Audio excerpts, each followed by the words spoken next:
অবৈধভাবে মাটি কাটা ও বালু উত্তোলন নিয়ন্ত্রণ করতে জেলা প্রশাসকদের ১০ দফা নির্দেশনা দেওয়া হয়েছে বলে জানিয়েছেন পরিবেশ, বন ও জলবায়ু উপদেষ্টা সৈয়দা রিজওয়ানা হাসান।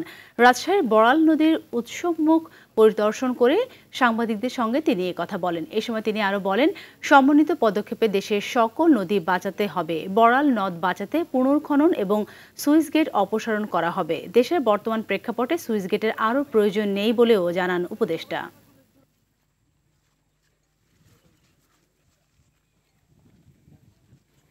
আমার আগে নদী বাঁচবে, তারপরে আমি অন্যান্য কথাগুলো বলবো। তো এখন আমি যেটা বুঝেছি সেটা হচ্ছে যে পানি উন্নয়ন বোর্ডকে তাদের থেকে আমি একটা সম্পূর্ণ কর্মপরিকল্পনা চাইব যে এই ৪ ঘাটের স্লুইস গেটটা সরিয়ে কতটুকুন জায়গা আমার খনন করতে হবে। খননের যদি উপায় আমাকে বলা হয় জমি অধিগ্রহণ করে খনন, ওটাতে আমি নিরুৎসাহিত বোধ করি, কারণ আমি দেখেছি যে সরকারে ঢুকে জমি অধিগ্রহণের প্রক্রিয়া শেষ হওয়াটা খুবই জটিল।